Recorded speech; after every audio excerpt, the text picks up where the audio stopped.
Every team, every topic, everywhere. This is Believe. Welcome once again to the Believe in the Ravens podcast. I'm your host, Bo Smolka, joined by my co-host, former Ravens tight end Daniel Wilcox. And today we are going to preview Ravens and Browns, who will meet at M&T Bank Stadium on Sunday. The Ravens, we've heard this before, they're coming off another frustrating loss in which they gave up a late 10-point lead, and they sit at 3-3. The Browns at 2-4. The Ravens win here suddenly kind of pushes the Browns further away from the division race, and yet a Browns win suddenly throws this race wide open again, and the Ravens could find themselves as far as basically in third place at the end of the day. So it's a big day. The Ravens will have their 2012 Super Bowl team on hand, so there will be a lot of emotion in the stadium when the Ravens face the Browns. Before we preview that game, I want to remind you that all Ravens podcasts are sponsored by BetOnline, your number one source for all your football betting needs this season. You'll find odds, matchup info, player news, and game trends. As your continued source for all betting needs, whether that's Major League Baseball, NBA, NHL, golf, tennis, even MMA and boxing. It's your continued source for wagering info, free contests, live scores, giveaways all season long. Head over to betonline.ag and receive a 100% welcome deposit. Be sure to use the promo code BELIEVE, B-L-E-A-V, to receive your rewards. BetOnline, where the game starts. Daniel Wilcox, the Ravens come into this game at 3-3. We mentioned already. It's been a frustrating year. This team could easily be 6-0, but Bill Parcells, Dennis Green, Herm Edwards, I forget who exactly was first to be credited with it, basically said, you are what the record says you are, and the Ravens are 3-3. And they face a Cleveland team that does not have Deshaun Watson yet. I know a lot of Cleveland people are waiting for Deshaun Watson and thinking he is going to be the savior there. I'm not as convinced of that, but regardless, they face a Browns team that has gotten them a few times in the previous years. Now, John Harbaugh at home against the Cleveland Browns is 12-2. But remember, in the Ravens' 14-2 season, the Browns came here and spanked the Ravens badly. Nick Chubb had a huge day on the ground, and the Ravens got beaten that game. The Ravens come in again, smarting off another late loss to the New York Giants, trying to find themselves on offense. And let's first talk about that offense. I know we talked last week, Daniel Wilcox, about Kenyon Drake's breakout game for the Ravens, 119 yards on 10 carries, and he only carried 10 times, averaging 12 yards a rush, basically. Greg Roman, the offensive coordinator, this week said, yeah, maybe we could have run the ball a little more. I take it you agree with that statement. Absolutely, Bo. I'm over here just shaking my head, and people, if you're watching, you can see it, but if you're listening, you can't. But I'm shaking my head side to side every time Bo bring up the Ravens running the ball. The Ravens have been a team that's for a long time has been based on running the ball, predominantly because we never had great quarterbacks, right? So you always had phenomenal running backs, Jamal Lewis's and company, and your Willis McGahees, your Ray Rices and stuff. We've had great running backs, and we still have them right now, with Gus Edwards, Hill, and we're deep at that running back position when we're healthy, so Dobbins, thank God he's back, so I mean, we got an opportunity to do something here to kind of get back to playing Raven football. John Harbaugh master statement from day one is play like a Raven. He came in preaching, play like a Raven, play like a Raven. What does that mean? What does that really mean? The Ravens have always been a smash mouth team. We're going to hit you in your mouth. We kind of got that Marshawn Lynch type personality, hit you in your face over and over and over and over and over and over and over again, until you don't want that. And we got to get back to kind of playing that type of ball. And I think once we do that, we'll be a team that'll be dominant enough to be able to go deep into the playoffs. I agree with your record. You are what your record says you are. I agree with that 100%. And now, am I saying that the Ravens is a team that they are right now? Right now, yes, they are. They deserve the record that they have right now. They had an opportunity to win another 4 or 5 of these games, up in the fourth quarter, and they lost the fourth quarter lead. So if you lose in a fourth quarter lead, that means you're not playing fundamentally sound football. And when you're up, you're supposed to run the ball, to run the time off the clock, to not to give the other team an opportunity to get back into the game. But for some reason, we're not doing that. We're not playing Raven football. And with Kenyon Drake having 10 carries and 110 yards, to me, that's like telling Steph Curry not to shoot the ball when he's hot. The guy is hot. And football players are the exact same way as baseball. Baseball players are squeaky when they hit the ball with the bat. But when they're hot, everybody in the world knows they're hot because they're hitting home run after home run after home run. Well, Kenyon Drake was hitting home runs. He was hitting the 3 from half court. And we only gave him the ball 10 times. I don't understand what that's all about mentally in my mind. And I think as an OC, that makes my job a little bit easier when I don't have to really think about what to call. All right, the last time we called this run play, Kenyon Drake busted for 35. Let's call it again. And then if he busted for another 10 or 15, Bo, call it again. Run it until they stop. If they don't stop it, keep running it. Obviously, they got some leaks or some holes or some problems there, Bo. So I don't know. What do you think, Bo? You tell me what you think. I mean, I think 12 yards a pop, you keep running the ball. Now, Greg Roman said, sometimes they're stacking the box, but they were stacking the box and they were still getting 10 yards a carry. Right. So, I mean, the Ravens overall in that game averaged 8.8 yards a rush. And I think you got to pound it if that's the case. And they kind of conceded that. Now, I will say going into this game, there is some concern about J.K. Dobbins. J.K. Dobbins left the game last week, and he only carried 7 times for 15 yards. And if you look at his last carry, he didn't look that comfortable. It looked like he kind of took a little step and I don't want to say crumbled, but he definitely didn't his knee did not seem right at the end of that play. Now he didn't get helped off the field or anything, but he hasn't practiced this week. And we're recording Friday morning. He has not yet practiced this week. So I think it's very questionable whether he plays, but I will say Gus Edwards, who is technically still on the PUP list in this 21-day practice window, has looked really good in the little bit that we've been able to watch him. And it would not surprise me if he's activated for this week. And I think they've missed something with him. Just that battering ram who can also get outside better than he gets credit for. I think he might be active this week. And if he is, that would be terrific. And of course, Kenyon Drake coming off that great game has to be playing with a lot of confidence. A couple of the injury notes for this Ravens offense, though. Mark Andrews has not practiced this week, and that has to be some concern. Now, John Harbaugh, when we were at practice Wednesday, John Harbaugh said Andrews is getting a rest day. Fine. He hasn't had one all year, so that was already interesting because Mark Andrews is a guy that is out there every day of training camp, every day of OTAs. It doesn't matter. He's always out there. Wasn't there Wednesday, and John Harbaugh said it was a rest day. But he didn't practice yesterday either, and the injury report lists him as with a knee injury both days. So it's got to be a concern there. I will say I saw him in the locker room on Wednesday. I didn't talk to him, but I saw him. He was walking fine. It's not like he had any kind of a knee brace or a limp or anything. So I would think he will play. And I think he's one of the few Ravens that has the kind of equity where if he doesn't practice all week, he can still play. A lot of guys, if they don't practice, Harbaugh won't play them. But I don't think Mark Andrews is one of those guys. I think he would play. The other guy that has not really practiced all week is Patrick Ricard. And he's obviously a huge part of what they want to do in the run game. So both those injuries bear a lot of watching.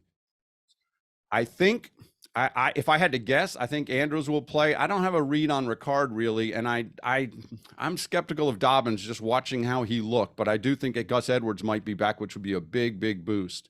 And this Browns team has given up like 131 yards a game on the ground. They are susceptible against the run, just like the Giants were. And so if the Ravens, I think they can get things going. And I think they also need to get Lamar Jackson going offensively in the run. And a lot of people are talking about these fourth quarter collapses. And let me ask you, we talked, I know last week, Daniel Wilcox, about Jackson's sagging quarterback numbers in the fourth quarter. It drops down like a 54 rating, 114 in the second quarter. Something's not right. And you said it comes down to adjustments.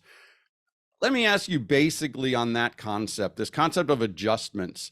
What do coaches do at halftime to make adjustments, and how does that show up? Say, what's Greg Roman doing in the third quarter? How do these adjustments happen, and what adjustments can the Ravens make in a general sense to make him a better player in the fourth quarter? Well, what coaches do at halftime is they try to figure out exactly what the defense on offense. You try to figure out exactly what the defense have done to you in the entire first half. You try to figure out what coverages they're running, what fronts they're running, what are they trying to do to sabotage your run game. By what they're running on third down by now. Every third down they're sending heat. So you got to make adjustments for those things. You have to go into halftime. You say, all right, they're only playing cover 2 and cover 3 all game. So we got to put in the cover 2, cover 3 beaters. Let's put those plays in right now. You got an extensive playbook, even if it's stuff that you haven't went over all week. You ask your quarterback, what does he see? You ask your running back, what does he see? You ask your receiver, your top receiver, what does he see? And then you try to say, hey, man, I got to get the ball to you more in one-on-one coverages. They're singling you up backside, Bateman, one-on-one. We got to get you the ball more. Let's throw that backside slant. Every time we call this formation, this how they lines up, Lamar. We want to throw the backside slant to Bateman. It's little stuff like that you're communicating. You should know by now that freaking what's my man that just had all the freaking young Kenyon Drake. Kenyon Drake just had all the yards rushing at halftime. He probably had 60-some yards, on 3 or 4 carries. King, let's get you the ball more. We got to get you the ball more. Then he bust out another 50 coming out of halftime. Keep giving them the freaking ball, because you've already sat down as a staff, as an offensive staff, you probably got 10 coaches on that side of the ball that's looking at every little nuance that they're doing to you on defense. And you're asking those guys, what's their opinion? What do they think? What do they see? They're doing this, they're doing that. All right, this is what we're going to do. They slanting the linemen. They're slanting the linemen to the right. They got these big defensive linemen. We got to get them. They're getting tired. Let's go ahead and wear them down. So it's all these things that you got to do, man, to try to make it, to try to make things make sense the second half. When you get to that fourth quarter and you have a lead, you got to run the ball. You got to run the time off the clock. And to me, it ain't about getting cute at that moment. It's about, going smash mouth. And when they are loading up the boxes, and they're going to load up the box because you're not doing a lot of spread. I seen the last game they did. The Ravens went 4 and 5 wide, like, man, you talked about the week before, to spread them out more. So now you got Lamar Jackson one-on-one with a linebacker. That's the most 9 times out of 10 you're gonna win that. That's why you see Lamar get those big runs, and then that gives you easier throwing lanes for the QB because the whole defense has to spread out with your receivers. So to me, when you start to do those type of things, you're putting Lamar at an advantage versus a disadvantage. When you put him at a disadvantage, when you bring in the tight ends, all the tight ends in the game, now they're stacking the box with 9, 10 in the box, and you're still trying to run the ball, and you're trying to run it with your quarterback. To me, you need to get the ball. You need to get Lamar the ball in open space. He's the best I've ever seen in open space. So spread him out if you're going to have him run. Let him do a quarterback draw too. Just good old fashioned, 4 wide, 4 or 5 wide, spread everybody out and just a regular ass quarterback draw and let Lamar run the ball and see what happens. And I think him one-on-one with a linebacker any day, he's going to be the one that's going to come out on top. And in the fourth quarter, if you got a lead and you're running the ball well, they need to get a heavy dose of run plays, whether it's inside zone, outside zone, power, 42 lead, whatever it is, right up the middle, just run the ball right at them, make them stop you. I mean, nobody ain't trying to run into Patrick Ricard full speed at 300 and some pounds, repeatedly over and over again. So I don't know. Sometimes I just feel like you got to get back to smash mouth football. Not having Gus Edwards, of course, is a huge part of not being able to do that, but you can't throw the ball all the time in the fourth quarter when you got a lead like that. Now, remember, they thought they were going to be able to run out the clock. It was 3rd and 1, and Lamar Jackson does a quarterback sneak against the Giants, and it looks like they have the first down, but they get an illegal formation penalty because they didn't have another person on the line of scrimmage outside Ronnie Stanley. And so it's instead of a first down with 3 minutes left, in which case they might be able to run out the clock. John Harbaugh said, if we get that first down, we probably win the game, and he's probably right. Instead, it's 3rd and 6. They try to pass. Linderbaum and Jackson mess up the snap, and then Jackson in a rush throws the interception that sets up the game-winning touchdown. So I think they will want to run the ball. Let's talk 2 other things. You brought up Rashad Bateman. He's missed the last 2 games. He's practiced to a limited capacity this week. I expect he'll probably play. The Ravens also this week signed Deshaun Jackson, 15-year veteran, played long time for the Philadelphia Eagles with Michael Vick. And he said, look, I played with Vick. I'm so excited to play with Lamar Jackson. He called him the new era of Michael Vick. I joke that find yourself someone that loves you as much as the Ravens love 30-something wide receivers, because they bring one in every year. It's Michael Crabtree or Dez Bryant, Steve Smith. Some have done well, Mike Wallace. Some have done very well. What I don't know if Deshaun Jackson will play this week on 2 days practice with no training camp or OTAs. Jason Pierre-Paul did. I'll point out that I didn't think he would play his first weekend. He did. What can the Ravens realistically expect from Deshaun Jackson? I think he gives them another deep threat. He's a savvy vet too. Hopefully he doesn't come in and, demand the ball like crazy with all the attitude and stuff like that. And he comes in and he be a savvy vet. He knows he has to be a role player at this point. He's not the number one receiver. He should understand that coming in. If he comes in and he brings that extra energy and good juice and his veteran leadership to this team, I mean, I think it's just going to make the Ravens offense that much more dangerous. You know, with a Bateman who has wheels, a Duvernay who has wheels. I'm still kind of disappointed I haven't seen more James Prochet. I really don't know what that's about. I think he's probably one of the best receivers the Ravens have on that squad, and he's not being utilized at all. And then you add a guy like Deshaun Jackson to the mix, and people will respect Deshaun Jackson. You can guarantee you he'll be respected. He is going to have to knock off some rust. You know, it's one thing of being training, working out, coming in shape, but it's another thing to try to be able to get off the line of scrimmage and get out of press when you haven't done it in a while, and you know you're fresh, you know, getting it for the first time this year. It usually takes a couple of weeks to get that knocked out, you know, so that you get back to your old form as far as getting your releases and getting off the ball, which will mess up and disrupt timing a little bit. But I guarantee you that people still gonna respect the speed of Deshaun Jackson, and I think we need that. I think we need another guy that's a deep threat, a guy that when Lamar scrambles what he did and throws the pick that he was trying to throw to Patrick Ricard. To me, if you're going to throw that pick, you throw that pick 50 yards downfield. You know, let somebody take off and you're going to throw it. Let it be like a punt return, and maybe you'll tackle them down on the other end, but you don't risk throwing it short like that and throwing a pick that late in the game. You know, and I think that's probably something they would say on you know, watching film study and stuff like that. Lamar, you can't throw this pick. If you're going to throw it, it need to be a punt return. You know, you need to let it air out. Take your chances down the field with Duvernay running down the sideline. You know, to me, that's a smarter throw in that situation. Yeah, we talked. I mean, the smartest thing would have just been throw it away out of bounds, or you know, the last thing he needed to do was do what throw a pick. But they know, right. He knows that. Well, they talk about the passing game now. The Browns may not have, excuse me, the Browns may not may not have Denzel Ward, good cornerback for them, who's been a problem for the Ravens over the years, but he's been dealing with a concussion. And of course, they have elite edge rushers in Jadeveon Clowney and Myles Garrett. Garrett, of course, is the one that likes to put tombstones in his yard at Halloween of opposing quarterbacks. And he's gotten Lamar Jackson a few times. And, of course, remember, Lamar Jackson got hurt last year playing against Cleveland and was sacked by Owusu Karamoah. But with Garrett and Clowney, who are also banged up themselves, but, you know, with an elite edge rusher like Garrett, especially Garrett, what's the key for the Ravens to kind of defending that guy? You got to eliminate him. You got to take him out, and you got to mix it up.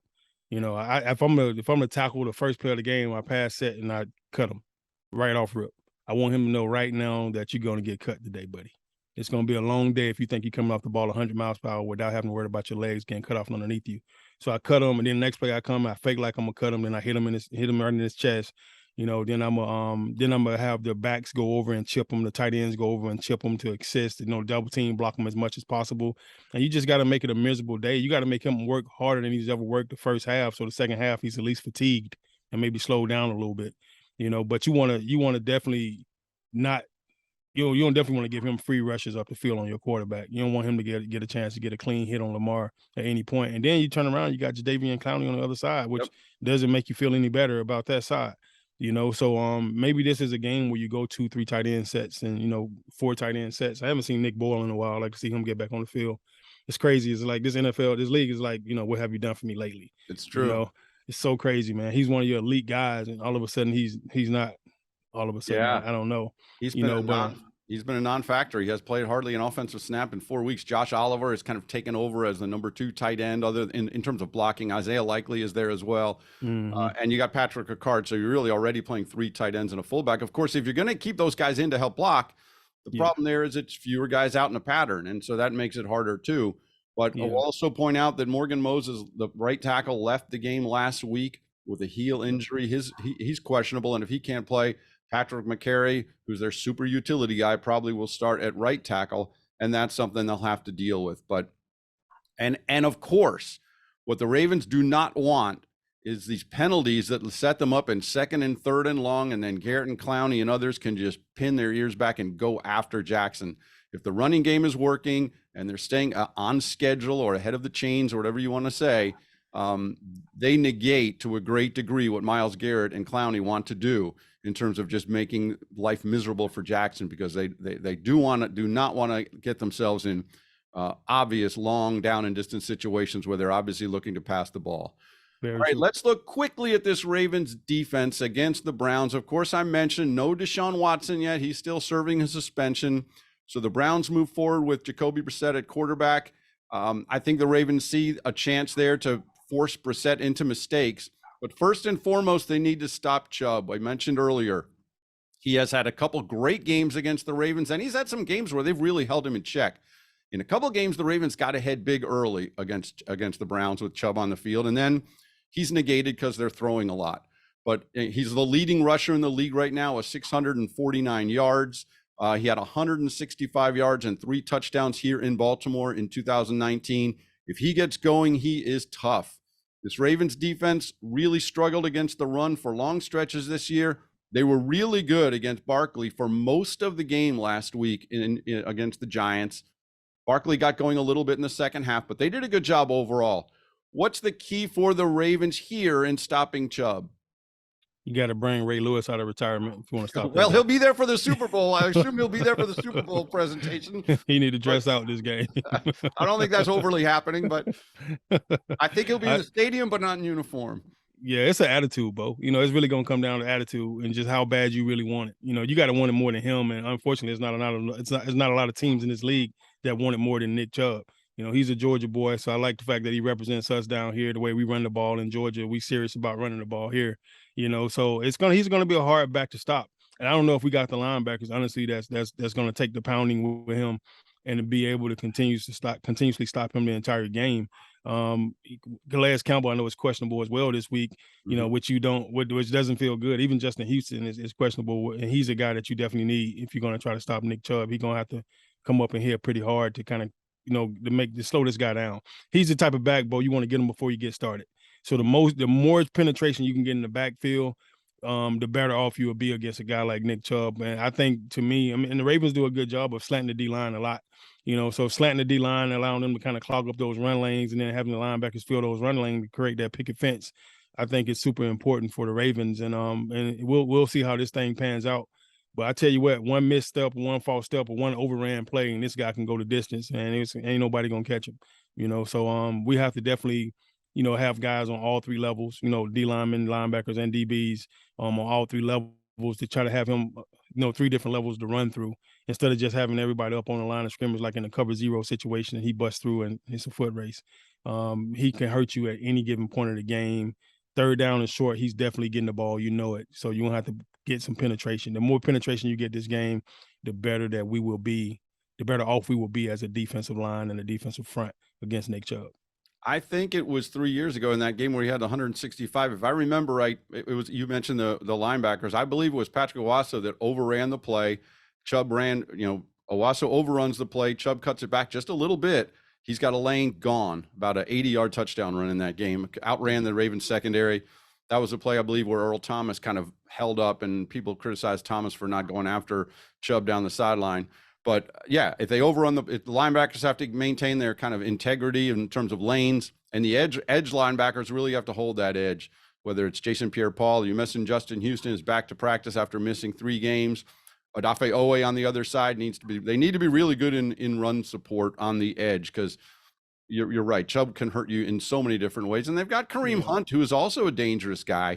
And that guy can cause them a lot of problems too, as a receiver and as a rusher. And then in their passing game, they look for Amari Cooper. David Njoku is a good tight end who they will work to. But it all starts with Chubb and their run game. And that, like the Ravens, they want to run the ball. They want to stay ahead of the chains, and they want ahead on schedule, favorable down and distance, so they can keep their running game intact. And if the Ravens would love to get them in situations where Chubb is not a factor and they put the ball in Brissett's hands and make Brissett have to beat them. A key to this game could be turnovers. The Ravens have gotten a lot this year. That was one of their offseason emphasis, was to get more turnovers. Turnover ratio this year, the Ravens are at +4. The Browns are at -3. And in a close game or in a situation like this, turnovers often end up being the difference in the game. So their game plan, I know, will be deny Chubb, eliminate Chubb, contain Chubb, really, if you're not going to eliminate him, but at least contain him and make Brissett beat you. I think that's what they would love to be able to do. It's a big game coming up. Like I said, they have the Super Bowl team will be here. Interestingly enough, there are 2 players from that Super Bowl team from the Ravens in 2012. 2 of them will still be in uniform for the Ravens. Kicker Justin Tucker And inside linebacker Josh Bynes, who was on that team, left, played for several other teams, and now he's back. And interestingly enough about those two, neither of them was drafted. And here they are playing 10 years after the Super Bowl championship for that team. But the 2012 Super Bowl team will be honored. They will be around, and it's going to be a lot of fun to see them in the building again. All right, Daniel Wilcox, AFC North, Browns, Ravens. Let's get your prediction. When this game is over, what is the final score? I'm going to go 28. I'm going to go 28. No, let me go 30 to 21 this week. Ravens up. 30-21. All right. Yeah. I'm going Ravens 27, Browns 19. I think the Ravens are going to be able to accomplish enough. I'm expecting a takeaway or two that will help eliminate the Browns, and I think that they will do enough in the run defense to contain Chubb, and that offense won't blow a late fourth quarter lead this time. We will see. Big game coming up, and then, of course, after this one, the Ravens have the dreaded short week road game. No one likes it. Last year, it was the loss at Miami where they looked completely out of sorts. So after this game, they go on the short week to Tampa, and that will be always a tough situation. But the Ravens 3-3 and the Browns 2-4 at M&T Bank Stadium on Sunday. We will be back to preview that game and probably take a quick look at the Tampa Bay game with the short week coming up. I want to thank you for watching and listening. For Ravens tight end Daniel Wilcox, this is Bo Smolka on the Believe in the Ravens podcast presented by BetOnline. Every team, every topic, everywhere. This is Believe.